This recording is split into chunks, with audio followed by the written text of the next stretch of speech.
Olá, amigo e seguidor.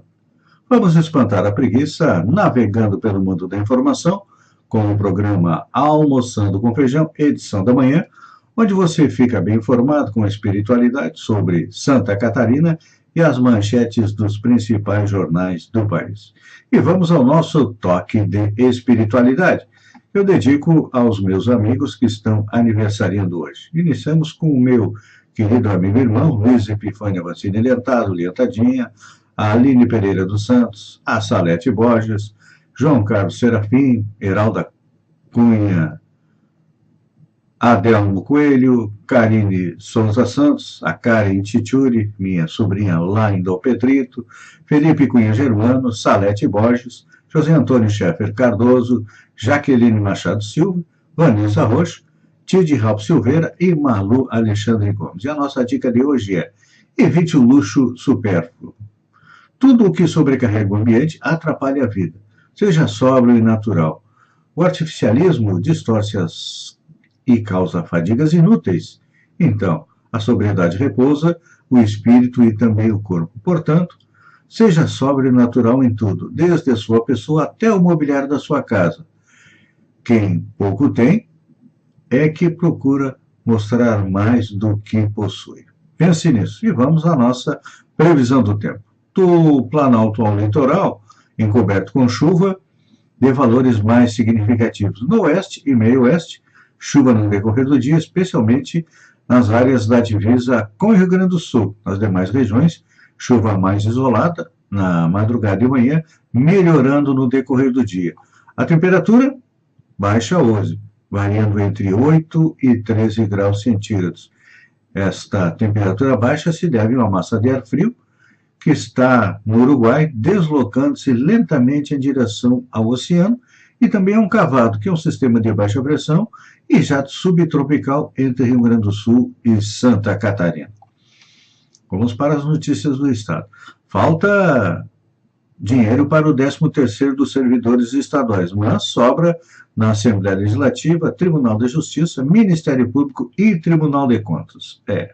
O governo do Estado pretende, em função do déficit, pagar o 13º em 2 parcelas, a partir do mês que vem. Enquanto isso, a Assembleia Legislativa já pagou a sua metade, assim como os demais entes, como o Tribunal de Justiça, Ministério Público e Tribunal de Contas. Então, parece que Santa Catarina está indo para a mesma posição do Rio Grande do Sul e também do Rio de Janeiro, estados que têm causado muitos problemas financeiros aos funcionários do Executivo devido ao atraso dos salários. Nos demais entes, não. Então está na hora de se fazer alguma coisa para realmente economizar e pagar o funcionalismo em dia. Até porque o déficit de Santa Catarina deve dobrar deste ano para o ano que vem. Esse ano, a estimativa é que ele fique em R$1,5 bilhão, ou seja, vai faltar R$1,5 bilhão para fechar as contas do governo. E segundo a estimativa do governo, no ano que vem vai faltar mais ainda. Vão faltar 3,2 bilhões de reais. Isso se deve ao quê? Acredito que seja a benefícios concedidos a mais. O próprio governador Eduardo Moreira comentou em uma reunião da Fiesc que 400 indústrias têm benefícios fiscais. E eu pergunto, será que é interessante dar tanto benefício fiscal no momento em que o Estado está passando por uma grave crise financeira? A minha resposta é não. Está na hora de cortar estes benefícios fiscais para que Santa Catarina volte a crescer. E olha só, falando em exemplo, circula nas redes sociais a imagem de uma placa que seria de uma escola, marista que não foi identificada, alertando os pais sobre a necessidade de dar bons exemplos aos filhos. E o que acontece? Isso sucede lá na cidade de Chapecó. Só que, em frente às escolas, os pais que deveriam dar bom exemplo acabam parando em fila dupla, atrapalhando o trânsito. E aí eu pergunto, estão dando um bom exemplo? Não. É o tal do faz o que eu digo, mas não faz o que eu faço. Sistema prisional. Ontem nós falávamos que foi decretado situação de emergência devido à falta de vagas, e o governo pretende aumentar o número de vagas em 1.400 em 180 dias, ou seja, até o final do ano. Só que hoje nós temos aí 20 mil presos em Santa Catarina. Em média, 9 pessoas entram diariamente no sistema. Só para vocês terem uma ideia, o problema também não são só o número excessivo de presos, mas também pessoas para cuidar desses presos. Em 2011, existiam 2.300 agentes penitenciários para cuidar de 12 mil presos. Em 2018, o número diminuiu, passou para 2.253 agentes para controlar 21 mil presos. E aí fala-se que tem que fazer concurso, mas dizem que o concurso só será feito no ano que vem, devido a todos os trâmites que tem que ter. Situação semelhante ocorre na Polícia Militar. Na década de 80, tínhamos aí 12 mil policiais militares para fazer a segurança de 3, 4 milhões de catarinenses. Agora, a população quase que dobrou e o número de policiais continua o mesmo. Este é o raio-x da crise da segurança em Santa Catarina, assim como temos problemas também na saúde e na educação. Vamos às manchetes dos jornais que estão circulando hoje. O Globo, a manchete é: Petrobras suspende venda de ativos. A Petrobras anunciou a suspensão da venda de 4 refinarias e de uma empresa de fertilizantes e da transportadora associada à gás, a TAG, cumprindo decisão do ministro Ricardo Lewandowski, que proibiu o governo de privatizar a estatal sem aval do Congresso. A medida que atingiu em cheio o plano da empresa de reduzir o endividamento com a venda de ativos também adia o fim do monopólio estatal de refino. O segmento necessita de mais investimentos para atender o aumento da demanda por combustíveis, para possibilitar a concorrência que leve à redução dos preços. Após 8 anos, sarampo volta a preocupar o Rio de Janeiro. Uma universitária teve resultado positivo para sarampo em exame preliminar, e há outros 3 casos suspeitos no Rio, onde não se registrava contágio autóctone há 18 anos. A Secretaria Estadual de Saúde emitiu alerta sobre a possibilidade da volta do sarampo, que vive surto no norte do país. E parece que essas doenças que se consideravam extintas, como sarampo, rubéola e até a própria poliomielite, estão voltando. O governo federal distribuiu release, notícia dizendo que na Bahia há possibilidade da volta da poliomielite, que já foi erradicada no país há mais de 30 anos. É um descaso com a nossa saúde. Estado de São Paulo, a manchete é semelhante. Ações judiciais complicam recuperação da Petrobras. Em menos de um mês, a Petrobras viu sua trajetória de recuperação ser atropelada por uma série de reveses judiciais. A empresa que no início de maio chegou a registrar o maior valor de mercado da sua história foi derrotada em ação trabalhista de 15 bilhões. Perdeu o processo de arbitragem internacional de 2,4 bilhões ontem e anunciou a suspensão dos processos de vendas, conforme a manchete do jornal O Globo. Projeto veta suspensão de lei por ministro do Supremo.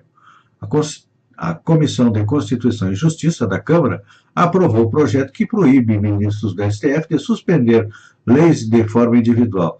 A proposta vai ao Senado e tem como objetivo evitar que apenas um ministro decida sobre casos de ação direta de inconstitucionalidade ou arguição de descumprimento de parecer fundamental. Parece que é uma iniciativa boa dos nossos parlamentares. Ex-bilionário, Eike Batista é condenado a 30 anos de prisão.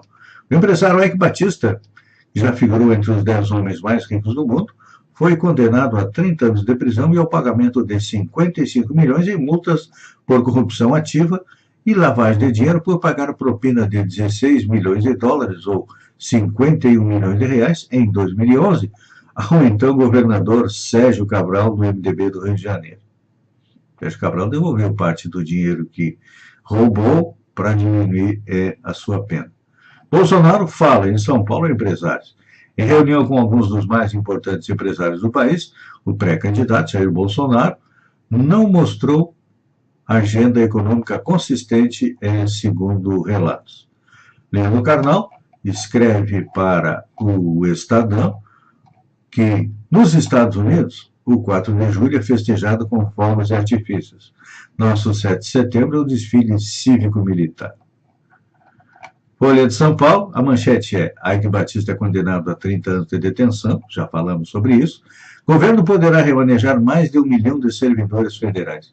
O Ministério do Planejamento publica hoje regra que facilita a realocação de servidores federais. A medida tem potencial para atingir 1.200.000 funcionários públicos.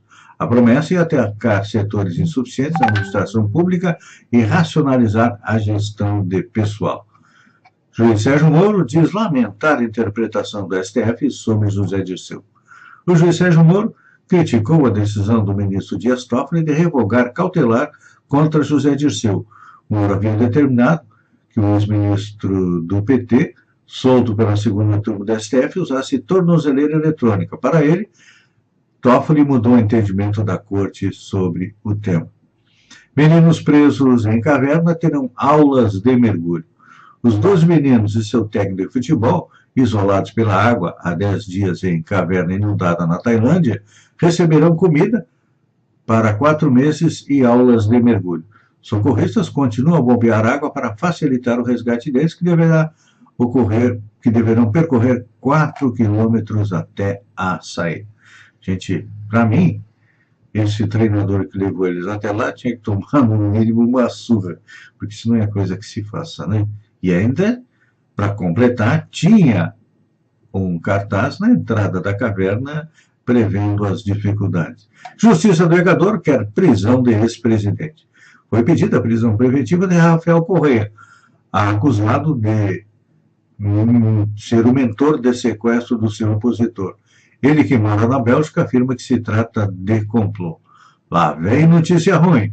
Conta de luz tem reajuste de 14% e elevará a inflação.